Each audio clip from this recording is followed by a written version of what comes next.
My name is Philip Conard, and I will be your presenter today to talk about ProjectWise Entitlement Management. So a little about me. I've started with Bentley when they transitioned from the Select Server 2004 to Select Server XM.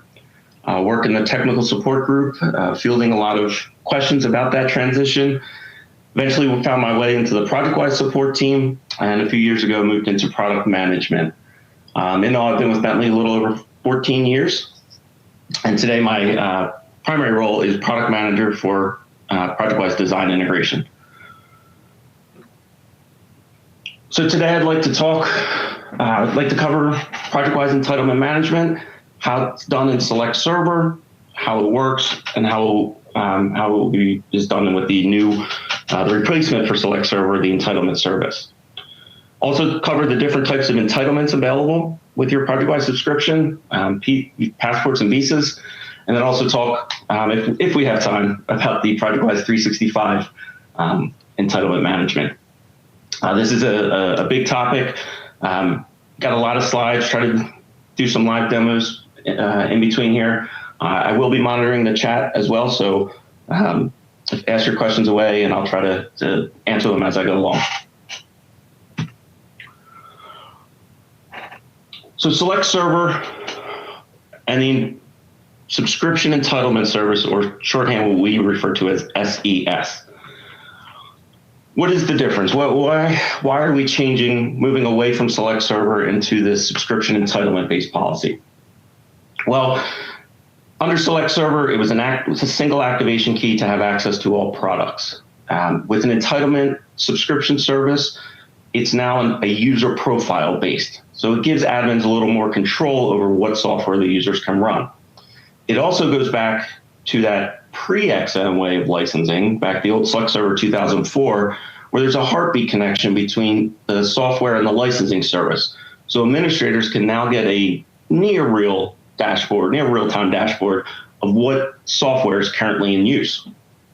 This was a feature that was greatly missed during the Select Server XM and VDI days. So the other part of this is, instead of having a single portal for administration and reporting, there's two separate portals. One is the reporting analytics service, where you generate those usage reports, and then there's the administrative portal. And I'll be going through and demoing both of those. So specifically talking about SES for ProjectWise, why do we think it has more value to your organization than the way Select Server worked? Well, I can tell you from the emails I get that organizations were really looking for a way to control cost. They don't want everyone using a visa ProjectWise DI visa when they could be using a ProjectWise 365 visa. So this gives admins a way to control what types of licenses their users have access to. We'll also be able to know what projects they're working on if you're associating those ProjectWise work areas to your cloud project. It also lets you control how they come in to access that content. Will they be coming in through the traditional desktop fit client, or will they only need web access? And then it gives you better identity of who is using that software, because it is an IMS profile based, which uses email addresses. Previously with Select Server, you might see a user in your report that's just some series of numbers and letters that you can't easily identify. Now with this entitlement profile based, that user comes through as an email address, so you know who you're paying for. But what makes ProjectWise licensing different than, say, MicroStation? Well, when you start MicroStation up, it's going to validate that you have the entitlement to run MicroStation, and then you get to open your file. With ProjectWise, it doesn't validate your license on startup, but it checks the data source setting to determine who's going to pay. ProjectWise is unique in that ability that the user who's running the software doesn't necessarily have to have their own license. The organization that they're connecting to may be willing to pay for their license, or they don't want to pay for their license. So there's two settings in in every data source for every user to say, will I pay for this user, or does this user have to pay for themselves? That's what makes ProjectWise licensing a little bit different. So how does it work today with Select Server, with what's available in those settings? When the organization says, I'm going to pay for that user, when the user logs into the data source, a usage record is created on the integration server, and the activation key that's configured on the integration server is who is going to pay for that user.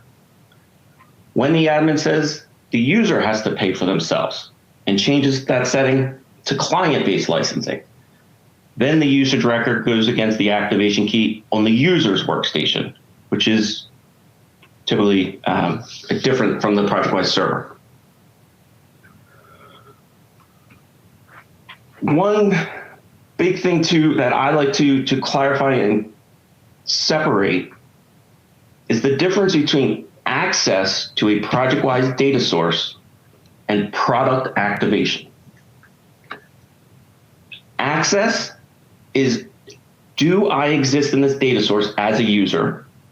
What content do I have access to? Versus product activation. Do I have the right to run this software? So the users can be the same, but they do not talk to the same service. So for example, I'm going to log into ProjectWise with my IMS user.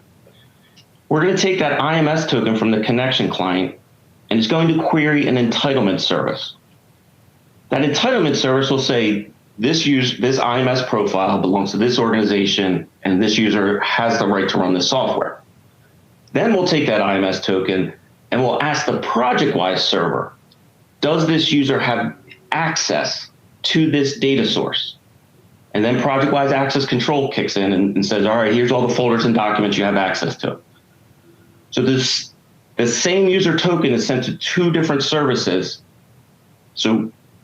but they're used in different ways. Access to a data source versus product activation. So let's stop there and get into a live demo of the administration portal. I bring this over here. So this is the new front end for your licensing service. This replaces the old selectserver.bentley.com portal. And if you try to go there now, you will be redirected. So in this portal, a few options. Build this list out. I'll find myself.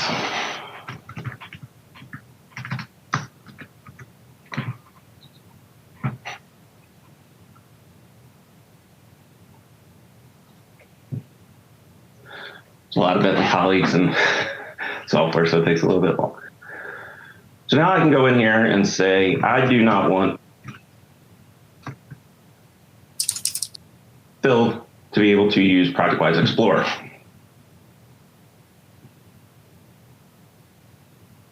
Apply that change.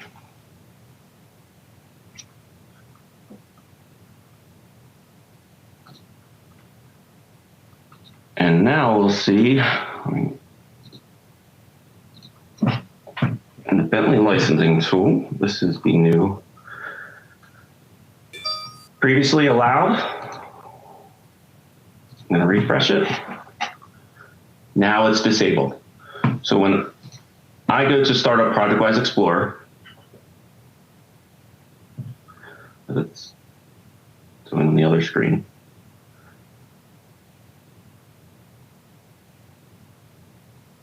I'll get an alert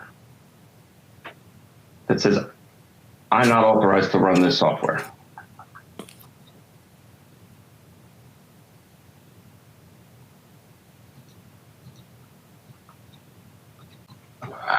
Let me bring it over. So what happened on the other screen, I've started ProjectWise Explorer. This is different than, say, I was denied a license of MicroStation, but it doesn't know that it's denied because it's not validating that license till I go to log in to the data source, and I get an access denied by administrator. This is available, the workflow I just showed you is available for any SES-enabled product. The older versions that still use activation keys, we can leverage this service, this allow deny service, even for those older legacy products. The way we do that is through these entitlement groups. And you associate the activation key, or the activation key that does not have a ProjectWise entitlement, to an entitlement group, and use that activation key on the user's workstation. They would now be denied a license of ProjectWise Explorer. That means you could force them to only come in through a web connection, through a ProjectWise 365 project. You might have a finance department, or some department doesn't really do heavy CAD work, but still needs access to the content. This lets you create them as a user in the data source, but limits the way they access that content. So they're not consuming that ProjectWise DI visa, and you're able to direct them to a web portal. That was the deny. The alerting service.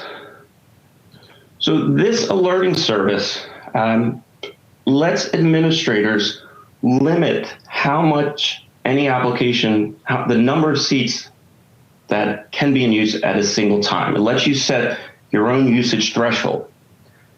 This works for the products, what we call desktop products, or products that are licensed by machine name. This does not work for ProjectWise usage. You cannot set a threshold alert for ProjectWise. The reason for that is because machine-based or design application use is built on a peak hourly interval. ProjectWise named user licenses or visas are built in quarterly cycles. It's a consumption-based. It's not a peak calculation. So this is one of the great features, and I encourage you to take a look at it and see how it works for your organization. But I just wanted to highlight that it does not work for ProjectWise Explorer or any of the visa-enabled products.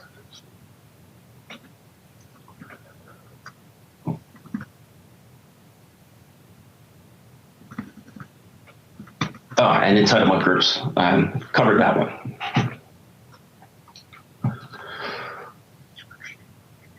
So again, ProjectWise Explorer data source access and how they log in, that's the security model.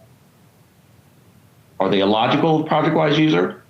Which means they only exist in the context of this data source. They do not exist in IMS or Windows AD.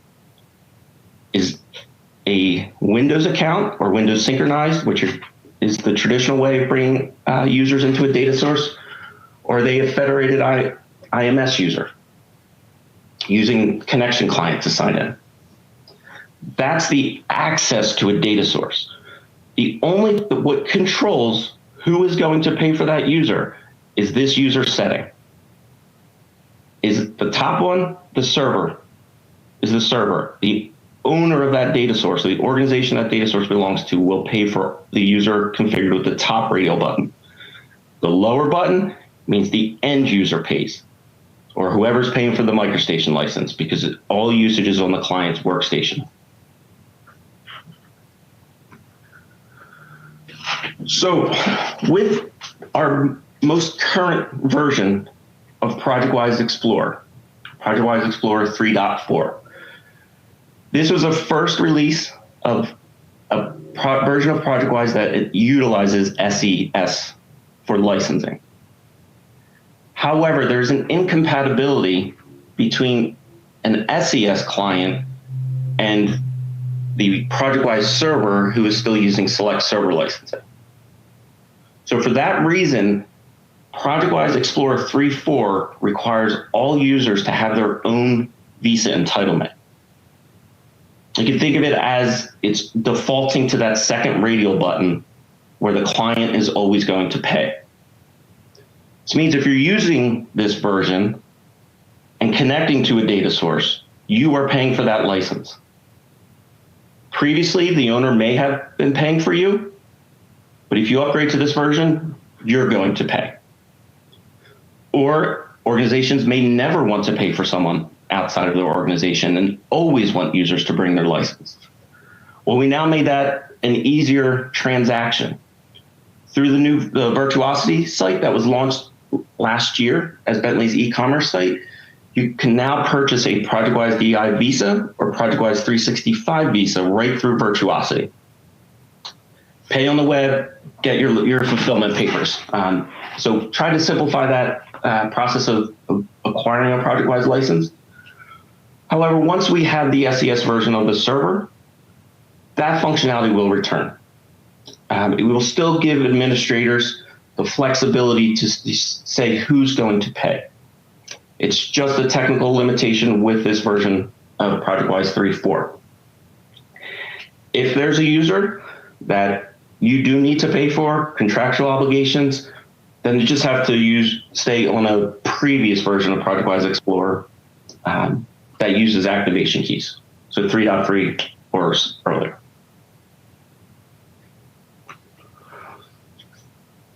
So entitlement types.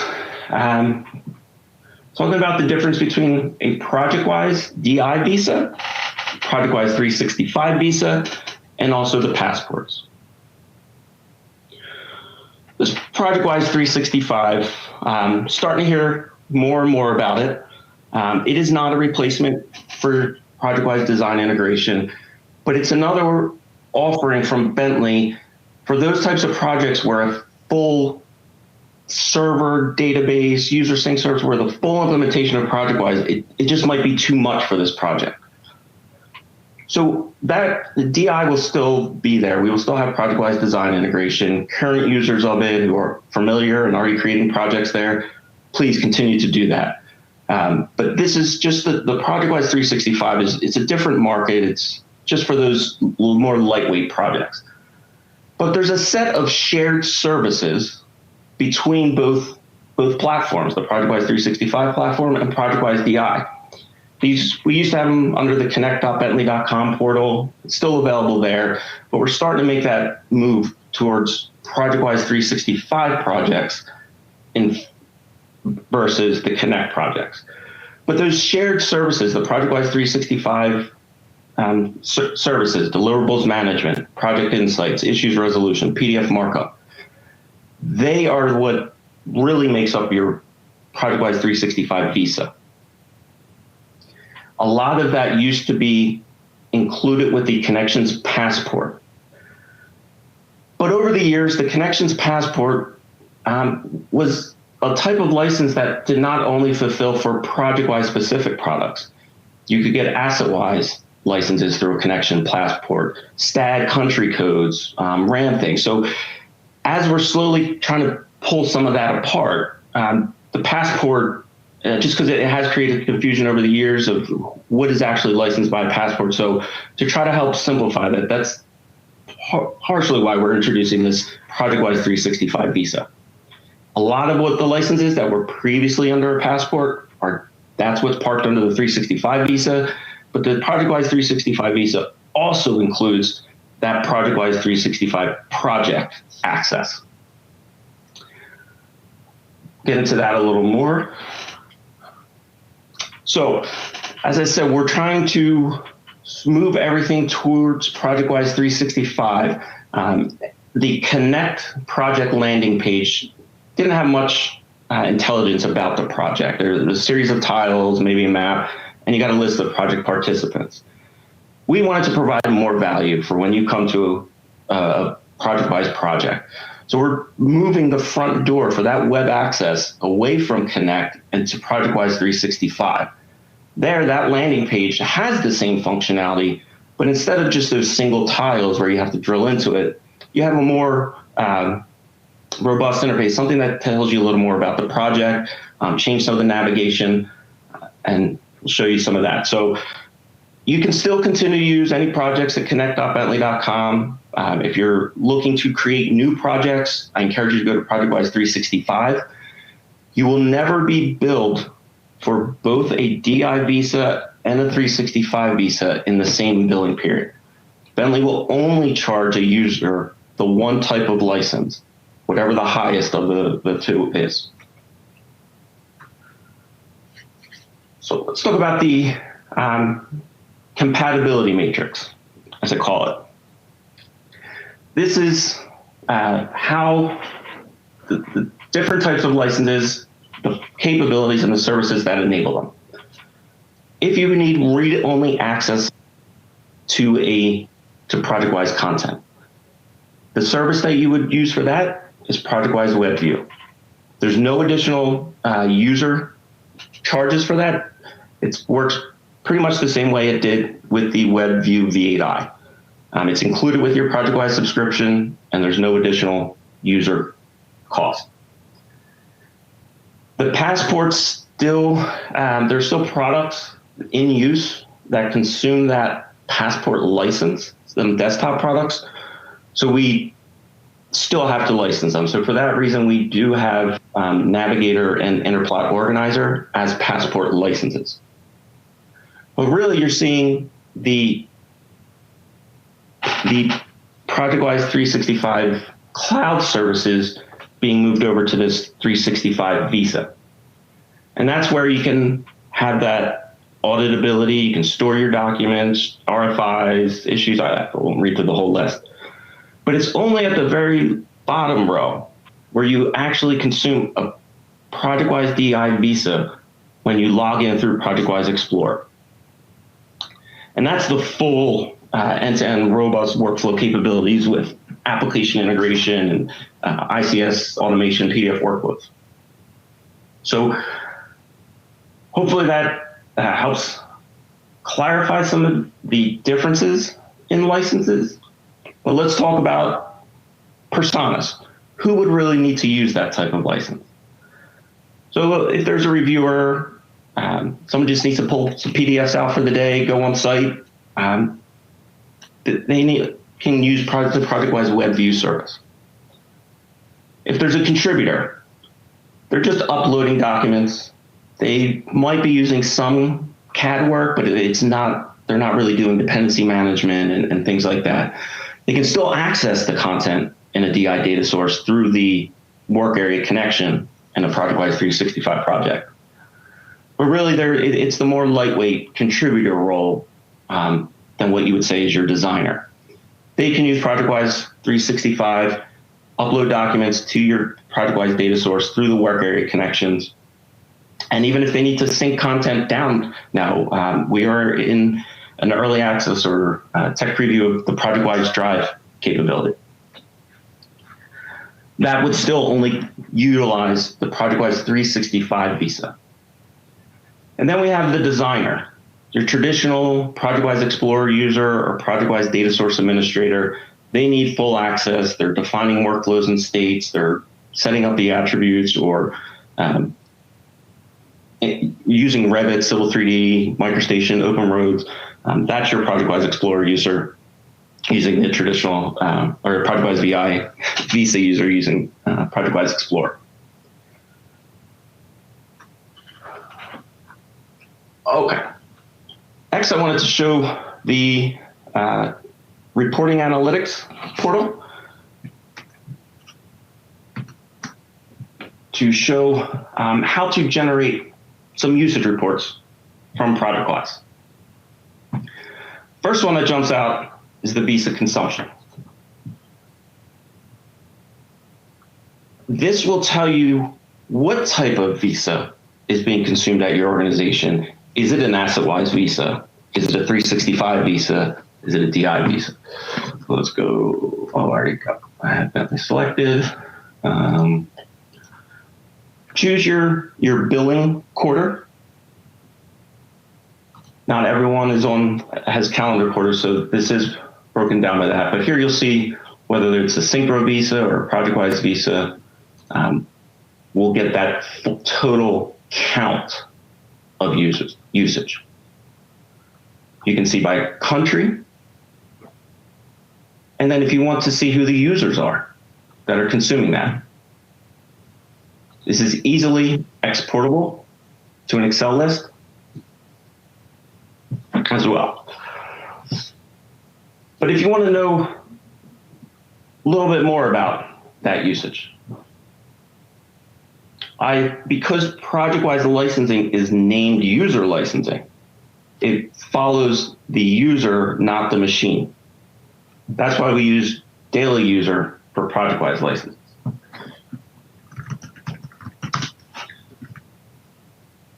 The Explorer client in there.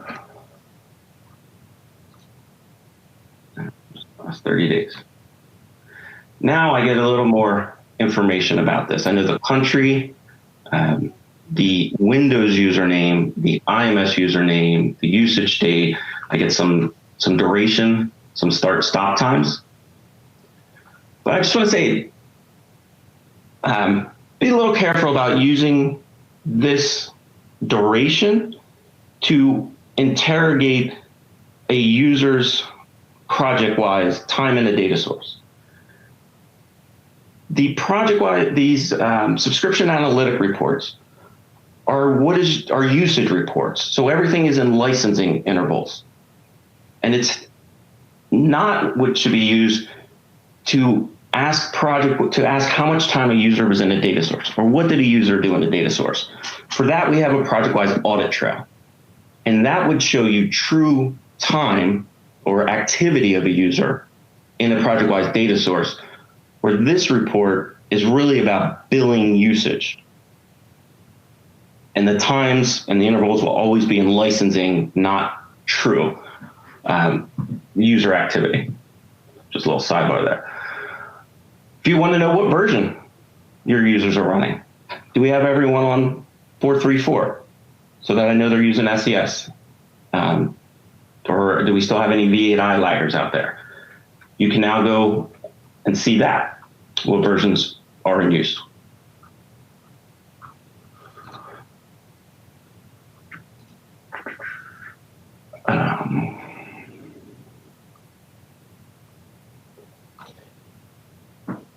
One of the helpful things we're starting to do, or I say helpful, is give users an easy way to provide feedback to Bentley. We have these ideas portals buried out throughout the web pages.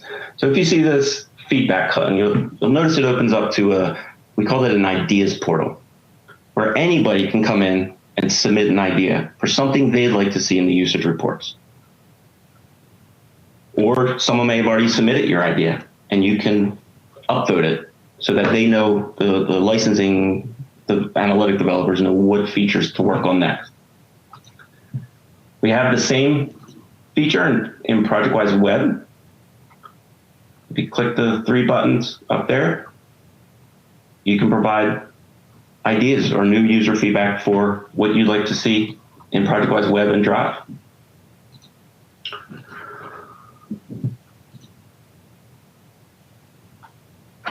I'm trying to think of this.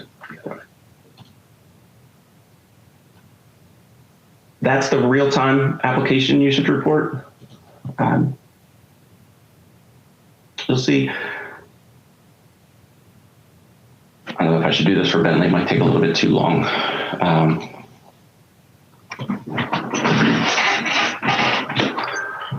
All right. All right. Let's talk about some real-world scenarios. So what do we recommend for a data source when all the users are in the same organization? This is not a shared data source. It's strictly internal to Bentley. In that case, how you configure the user for server or client, it wouldn't matter, because all the usage goes to the same ultimate. Same reason why the SES for all internal users would work, because it's always going to the same ultimate. So how would this work? The users belongs to your organization. They're signed into the connection client for entitlement, but they can log into the data source with logical Windows or IMS user. We check and query the entitlement service. Does this user have the right to run ProjectWise in this organization? If we get a valid state back, then we ask ProjectWise, what rights does this user have in this data source? So this would be a Jacobs employee connecting to a Jacobs data source, and ultimately Jacobs pays. What's the recommended configuration when everybody has to pay for themselves? This is a joint venture, but we all already have our own licenses. We don't need the JV to pay. Well, that's where you would want it configured on the client's workstation or the SES version 3.4. This ensures that all usage goes to the user of the software, not the owner of the project or owner of the data source. So for there, you would use client-side licensing. Workflow there. User sign into the connection client. We know what organization they belong to, what ultimates they have. They access the data source using any authentication type configured by the administrator. ProjectWise logs in, says, oh, they're set to client-side licensing.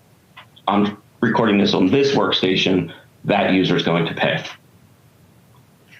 The end result, the visa entitlement comes from the user signed into the connection client, not the owner of the data source. So this could be a Mott employee signing into a Jacobs data source, but Mott would still pay.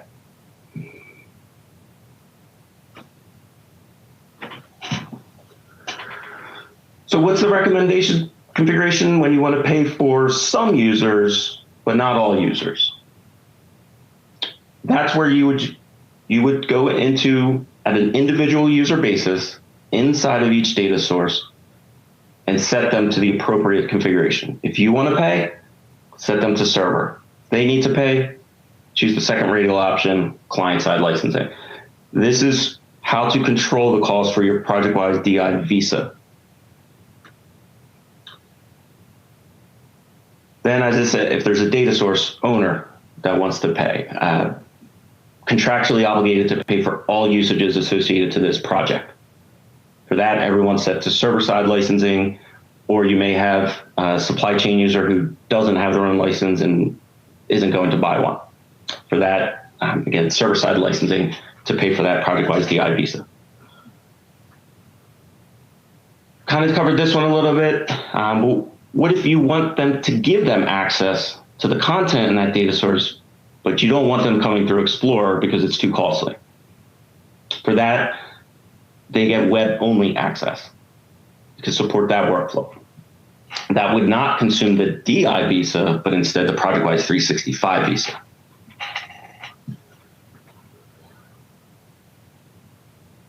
So,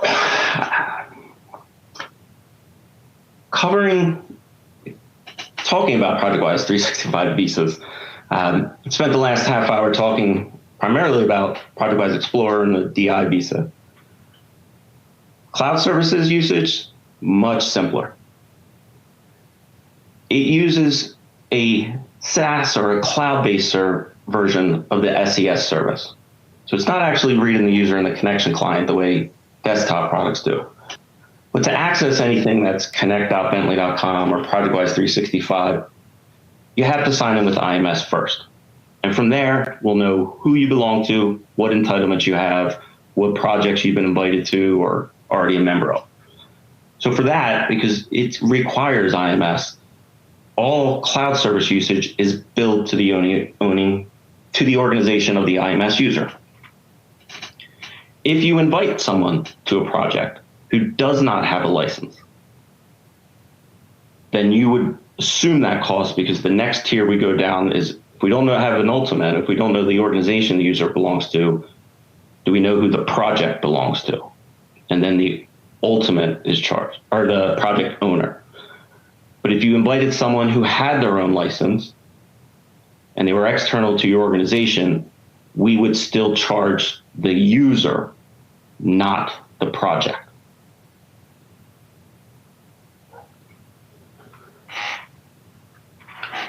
So stop here and start looking in through some of the questions.